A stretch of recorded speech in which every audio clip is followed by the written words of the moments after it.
Students, आप सभी का स्वागत है राजा कोचिंग इंस्टीट्यूट के यूट्यूब चैनल पे। बच्चों, हम लोग आज क्लास 12 की जो हमारी बुक फर्स्ट है जिसका नाम है समकालीन विश्व राजनीति, उसका हम 4th चैप्टर पढ़ने जा रहे हैं। जो हमारा टर्म सेकंड का सिलेबस है उसका 4th चैप्टर पढ़ने जा रहे हैं जिसका नाम है दक्षिण एशिया और समकालीन विश्व। क्या नाम है बच्चों? दक्षिण एशिया और समकालीन विश्व। सबसे पहले थोड़ा सा इंट्रोडक्शन ले लेते हैं इसका। एशिया और अफ्रीका के जो ज्यादातर देश है दूसरे विश्व युद्ध के बाद क्या हो गए थे? आजाद हो गए थे। ये मैंने आपको फर्स्ट में भी पढ़ा रखा है। एशिया और अफ्रीका के ज्यादातर देश दूसरे विश्व युद्ध के बाद आजाद हो गए थे। इस क्षेत्र की ये सबसे बड़ी विशेषता है। ठीक है, देखिए, भारत का जो स्वतंत्रता आंदोलन था, भारत की जो आजादी की लड़ाई थी, वो दूसरे पराधीन देशों के लिए प्रेरणा का स्रोत बनी। दूसरे पराधीन देशों के लिए प्रेरणा का क्या बनी बच्चों? स्रोत बनी। भारत को आजादी मिली 1947 में। भारत आजाद हुआ 1947 में और म्यांमार और श्रीलंका 1948 में आजाद हुए। ठीक है, जो पाकिस्तान है हमारा, पाकिस्तान की स्थापना भारत के विभाजन के कारण हुई। और बांग्लादेश जो है वो आजादी से पहले किसका हिस्सा था? पाकिस्तान का हिस्सा था। मैंने फर्स्ट शो में पढ़ा आपको 1971 में जो युद्ध हुआ भारत पाकिस्तान का। अच्छा, ये थोड़ी सी ना लाइट ब्लिंक कर रही है, दिक्कत लगे ना तो ठीक है, थोड़ा मैनेज कर लेना। जो नेपाल है ना, नेपाल ये भारत और चीन के बीच हिमालय के अंचल में स्थित है। और यही सारे देश जितने भी मैंने अभी ऊपर नाम बताए, कौन कौन से नाम बताए? हिंदुस्तान बताया, श्रीलंका बताया, फिर म्यांमार का भी एक थोड़ा सा नाम आया, फिर हमारा यहाँ पे पाकिस्तान आया, बांग्लादेश आया, नेपाल आया। यही सारे देश तो भाई दक्षिण एशिया में स्थित है। दक्षिण एशिया के देशों में बच्चों गरीबी, भुखमरी, बीमारी, निरक्षरता, पढ़ाई लिखाई नहीं है, बिल्कुल बहुत ही निम्न स्तर है। यहाँ के लोगों का निम्न स्तर है।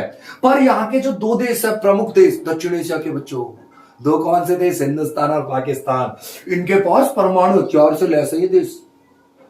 अगर इन जो दक्षिण एशिया के देश है, इन्होंने अपनी अविश्वास की दीवारें तोड़ दी, समझ रहे हो, जो ये एक दूसरे पे विश्वास नहीं करते, अविश्वास की दीवार तोड़ दी, तो इसकी जो 170 करोड़, ये 150 करोड़ पुराने डाटा, ये 170 करोड़ की जो आबादी है, 121 करोड़ 125 30 करोड़ तो अपनी है भारत की, 170 करोड़ की जो आबादी है, तो उससे क्या होगा?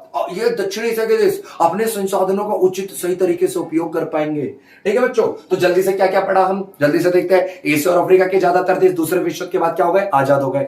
भारत का जो आजादी का आंदोलन था दूसरे पराधीन देशों के लिए क्या बना? प्रेरणा का स्रोत बना। भारत आजाद हुआ 1947 में, म्यांमार और श्रीलंका 1948 में। पाकिस्तान कैसे आजाद हुआ? पाकिस्तान इसलिए आजाद हो गया क्योंकि भैया भारत का बंटवारा हुआ। भारत के विभाजन के बाद पाकिस्तान बना। और बांग्लादेश आजादी से पहले किसका हिस्सा था भैया? पाकिस्तान का हिस्सा था। नेपाल कहां पे स्थित है? भारत और चीन के हिमालय के अंचल में स्थित है। ठीक है, तो चलिए, ये हमारा इस चैप्टर का पहला पॉइंट है। पहला हेडिंग है दक्षिण एशियाई मामले।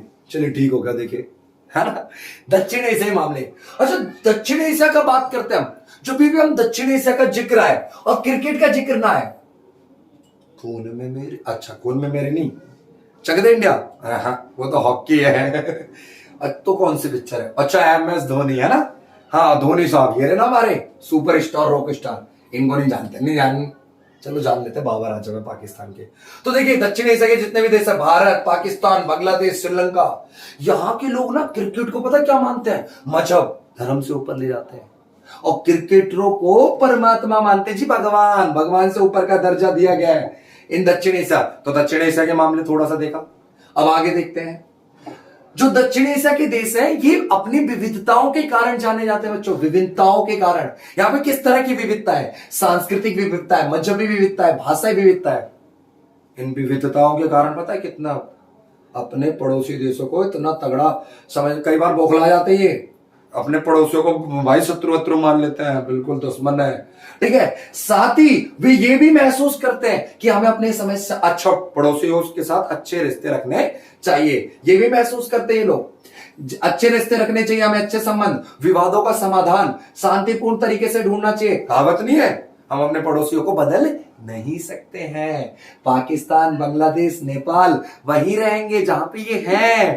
भैया उन्हें हटा सकते हो, नेपाल को हटा सकते हैं, पाकिस्तान को नहीं मिटा सकते हैं। ठीक है, बोलना नहीं किसी से। ठीक है, तो चलो अब देखिए, मेन इंपॉर्टेंट यहां से क्वेश्चन बनता है, दक्षिण एशिया क्या है? तो दक्षिण एशिया 7 देशों का एक ग्रुप था जिसकी स्थापना, 7 देश कौन से? भारत, पाकिस्तान, बांग्लादेश, श्रीलंका, नेपाल, भूटान, मालदीव। इन 7 देशों को मिलकर के एक क्षेत्रीय संगठन बनाया गया। कब बनाया गया? 1985। कौन सा सम्मेलन? ढाका सम्मेलन। दक्षिण एशिया के देशों का पहला बाबू शिखर सम्मेलन कहां पे हुआ? ढाका। अच्छा जी, ढाका कहां है? चला जूम करके दिखाते हैं। भारत क्या? ये रहा हमारा प्यारा भारत। भारत के बाबू पूर्व की तरफ बांग्लादेश, बांग्लादेश की राजधानी ढाका। ढाका में दक्षिण एशिया के देशों का पहला शिखर सम्मेलन हुआ बच्चों, ठीक है। अच्छा, दक्षिण एशिया के अंतर्गत कौन से देश आते हैं? वे देश आते हैं जो हिमालय के, ये भारत का प्राकृतिक मैप है, हिमालय के दक्षिण में, और इसके पूर्व में क्या है? बंगाल की खाड़ी। पश्चिम में क्या? अरब सागर। दक्षिण में क्या है? हिंद महासागर। ये दक्षिण एशिया के इस इलाके, इनके जो बीच में जो एरिया आता है, उसके जो देश है वो दक्षिण एशिया के देश कहलाते हैं। इसको एक और बार समझे? चलो जल्दी से समझते हैं। इंडिया, पाकिस्तान, नेपाल, भूटान, बांग्लादेश, श्रीलंका, मालदीव। मालदीव की राजधानी माले। अफगानिस्तान कब शामिल हुआ? 2007। देखो लिखा हुआ है यहाँ पे, देखो लिखा हुआ है। दक्षिण एशिया के क्षेत्र में कई बार हम म्यांमार और अफगानिस्तान को भी शामिल कर लेते हैं पढ़ने टाइम, ठीक है। 2007 में बाबू लोग अफगानिस्तान, बाबू बोल सकता हूं ना, छोटे हो बोल लेता हूं, सार्क सदस्य बन गया अफगानिस्तान। इसने पहली बार 2007 में ही दिल्ली में जो मीटिंग आयोजित हुई, 14वां शिखर सम्मेलन, उसमें भाग लिया। चीन एक महान देश है, शक्तिशाली देश है चीन, चाइना दक्षिण एशिया का, पर इसको शामिल दक्षिण एशिया में नहीं करते बाबा, बहुत आरामी है, ठीक है। इस क्षेत्र में अनेक प्रकार की वनस्पतियां, वन संपदा, खनिज, जीव जंतु पाए जाते हैं, और आर्थिक, सामरिक और संसाधन की दृष्टि से यह बहुत ही इंपॉर्टेंट और महत्वपूर्ण क्षेत्र है दक्षिण एशिया बच्चों, ठीक है। तो देखो दक्षिण एशिया का फिर से मैप आ गया, बड़ा करके आ गया इस बार तो भैया। ये अपना प्यारा भारत, प्यारा भारत के पीछे है भैया पाकिस्तान, उसके ऊपर अफगानिस्तान कब शामिल हुआ बच्चों? 2007 में 14वां शिखर सम्मेलन दक्षिण एशिया का। नेपाल, भूटान, बांग्लादेश, श्रीलंका और मालदीव। कोई दिक्कत तो नहीं? अच्छा, अब हमारा वेरी इंपॉर्टेंट एक हेडिंग है यहाँ पे बच्चों, दक्षिण एशिया देशों के विभिन्न देशों में राजनीतिक प्रणाली। दक्षिण एशिया के अलग अलग देशों में राजनीतिक प्रणाली क्या अलग अलग है। किसी देश में लोकतंत्र है, कहीं पे लोकतंत्र है प्लस सैनिक शासन है। जैसे शॉर्टकट में समझते जल्दी समझते हैं एक बार। भारत और श्रीलंका बच्चों जब से आजाद हुए तब से यहाँ पे लोकतंत्र है। पाकिस्तान और बांग्लादेश कभी लोकतंत्र कभी सेना का शासन, यहाँ पे सेना ही कब्जा कर लेता है। नेपाल में 2006 तक बाबू राजतंत्र था, संवैधानिक राजतंत्र था नेपाल में, अब लोकतंत्र की ओर बढ़ रहा है। भूटान में 2008 तक राजतंत्र था, पर भूटान में अब क्या है? संवैधानिक राजतंत्र है। बताऊंगा अभी क्या होता है ये सब। मालदीव में 1968 तक क्या था बच्चों? 1968 तक मालदीव में सल्तनत था, मतलब मुसलमान राजा, सल्तनत, ठीक है। और अफगानिस्तान में तो आपको बताइए तालिबान, बाप रे बाप का है। पहला पॉइंट देखिए, पहला हम समझते हैं भारत और श्रीलंका। तो बच्चों भारत और श्रीलंका जो है, यहां पे प्रशासन व्यवस्था की क्वालिटी ज्यादा अच्छी नहीं है, गुणवत्ता अच्छी नहीं है। इसके बावजूद भी भारत और श्रीलंका जब से आजाद हुए तब से यहां पे क्या बच्चों? लोकतंत्र है, लोकतंत्र है, लोकतंत्र का रास्ता है। और भारत और श्रीलंका के लोकतंत्र को सबसे बड़ा खतरा किस चीज से है? जातिवाद और संप्रदायवाद, समझ रहे हो? जात पात धर्म वरम से उठो, शिक्षित बनो। भारतीय लोकतंत्र के लिए बड़ा खतरा माना जाता है किसको? जातिवाद और सांप्रदायवाद। 2019 का चुनाव हुआ ना भारत में, मोदी जी जीते हैं, बीजेपी जीती है? नहीं, मोदी जी। 2019 में आम चुनावों में इसकी भूमिका गिरावट आई, भारत के लोकतंत्र की भूमिका गिरावट आई है। अच्छा, जाति विभाजन, जातीय संघर्ष कहां चला? आगे पढ़ाएंगे, कहां चला बताओ तो, कमेंट कर दो, नहीं उंगली दुखेगा। तो जातीय संघर्ष कहां पे चला? श्रीलंका में। श्रीलंका की मूल जाति सिंहली और तमिलों के बीच संघर्ष चला भैया, श्रीलंका को पंगु बना दिया है इस संघर्ष, ठीक है। लिट्टे विट्टे पढ़ाएंगे आगे, चिंता मत कीजिएगा, ठीक है। अब एक एक करके पढ़ लेते हैं। देखिए बांग्लादेश लिखा हुआ है, बांग्लादेश कब बना था? फर्स्ट टर्म में पढ़ाए थे 1971 में। किसने बनाया था? भारत महात्मा गांधी, पाकिस्तान जिन्ना जी, बांग्लादेश शेख मुजीबुर रहमान। बेचारे बनाए 71 में, 75 में हत्या कर दी गई इनकी। बांग्लादेश में फिर राजनीतिक अस्थिरता गई और सेना का शासन आ गया। पर 2000 परंतु किंतु बंधु 2001 से लेकर आज तक बांग्लादेश में क्या है? लोकतंत्र है। और इसको नहीं पढ़ेंगे पाकिस्तान है, पढ़ेंगे आगे, पढ़ेंगे अच्छे से। पाकिस्तान में कभी लोकतंत्र कभी सैनिक शासन। जिन्ना जी मर गए और जिन्ना के बाद कौन आ गया? अयूब खान, भगा दिया इस्कंदर मिर्जा राष्ट्रपति को, ठीक है, जो तू निकल। कभी लोकतंत्र रहता है, कभी सैनिक। इसको हम अगले अगले जो लेक्चर है ना उसमें पाकिस्तान ही पढ़ना है, डीपली पढ़ेंगे उसमें, ठीक है। इसलिए यहां नहीं बता रहा, ये नहीं कि नहीं बताऊंगा, बताऊंगा आगे। अच्छा आगे देखिए, नेपाल। नेपाल में बाबू संवैधानिक राजतंत्र था, मतलब नेपाल में 2006 तक संवैधानिक राजतंत्र था। नहीं मुझे बताते हैं, संवैधानिक मतलब देश चलेगा संविधान से। और जैसे हमारे देश में कहने के लिए कौन है मुखिया, राष्ट्रपति जी, वैसे ही कहने के लिए नेपाल में हेड कौन होता है, राष्ट्रपति, राजा साहब होते हैं, राजा जी। तो राजा जी हेड है और देश चल रहा है संविधान से, तो उसे बोलते हैं संवैधानिक राजतंत्र। क्या बोलते हैं बच्चों, संवैधानिक राजतंत्र। पर नेपाल में 2006 में नई संसद बनी, उसने बताया कि नेपाल एक धर्मनिरपेक्ष लोकतांत्रिक गणराज्य है, ठीक है। तब से लेकर आज तक नेपाल में कई सरकारें बनी और बिगड़ी हैं। 2017 के अंत में एक तो खड़ूस जी है, केपी शर्मा ओली, इन बहुत ही हरामी बंदे हैं।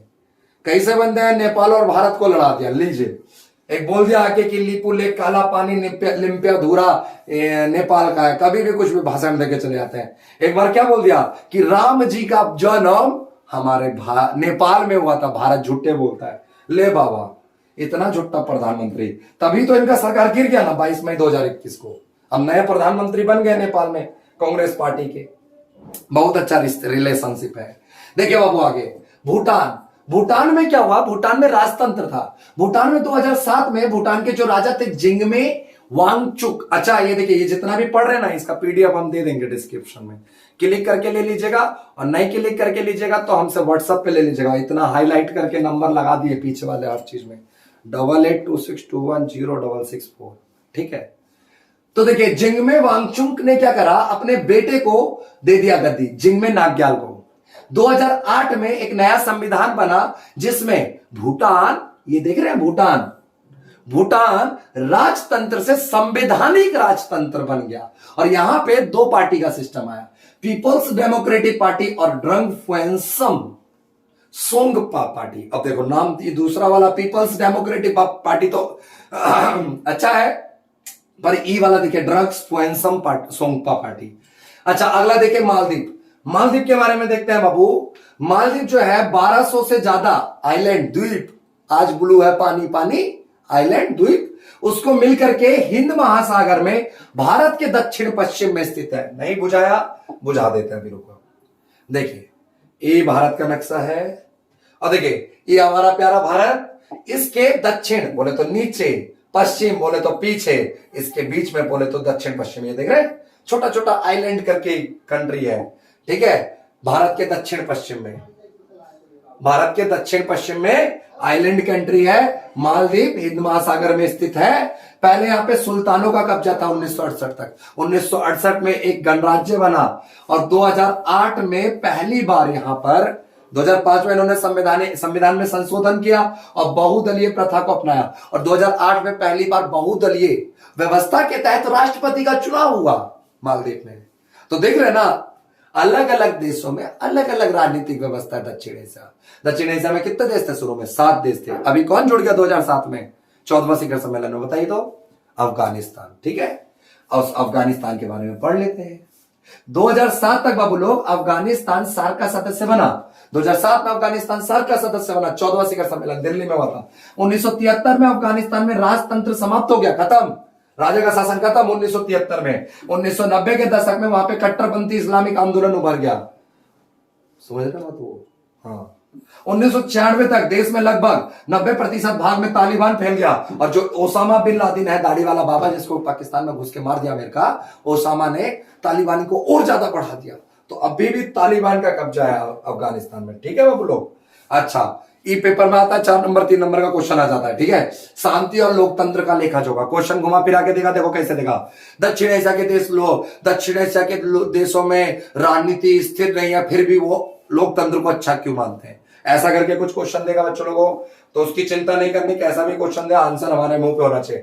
देखो, दक्षिण एशिया के देशों में केवल भारत और श्रीलंका ही ऐसे देश हैं जहां पे, भारत कब आजाद हुआ 1947, श्रीलंका 1948, स्वतंत्र होने के बाद भी वहां पे लोकतांत्रिक सरकार है। इस संबंध में पाकिस्तान और बांग्लादेश का रिकॉर्ड निराशाजनक है। नेपाल तो बढ़ रहा है बहुदलीय लोकतंत्र की व्यवस्था की ओर। 2008 में भूटान में नया संविधान बना, वहां पे 2 पार्टी था। अभी बताया 2 पार्टी कौन कौन सा? पीपल्स डेमोक्रेटिक पार्टी, ड्रंग फुएंसम सोंगपा, है ना, याद रखा करो। हाँ, वास्तव में बाबू देखो, पानी पी करके, पानी पीते हैं, मैं बोलूं पानी नहीं पीना, जो मांगोगे उसको बदल दूंगा। क्या क्या पी लोगे? पेप्सी, कितना दिन जी लोगे पेप्सी पी? प्यास तो लगेगा, गर्मी है भैया, डर के आगे जीत है नहीं। पानी पी, जैसे हम पानी के बिना बाबू, पानी का कोई विकल्प ही नहीं है, वैसे ही लोकतंत्र का कोई विकल्प ही नहीं है कि हमें लोकतंत्र नहीं कुछ और लाते हैं। लोकतंत्र का कोई विकल्प नहीं है। हालांकि दक्षिण एशिया के देशों में लोकतांत्रिक सरकारों का रिकॉर्ड अच्छा नहीं है, फिर भी पिछले कुछ वर्षों में ये सारे देश लोकतंत्र की ओर बढ़ रहे हैं। इनका विश्वास है कि लोकतंत्र अच्छा होता है। ठीक है, बांग्लादेश में करीब 40% लोग अत्यंत गरीबी की स्थिति में जी रहे हैं, तो इनका लोकतंत्र की ओर विश्वास है। ठीक है, तो बच्चों यहीं पे आज का हम लेक्चर, ये पहला इंट्रोडक्शन लेक्चर है, इसको रोक करके पढ़िए। कुछ नहीं समझ आता, कुछ कमी लगता है वीडियो में तो बताइए कमेंट करके। ठीक है, बताइए। Thank you. हाँ, बाय बाय।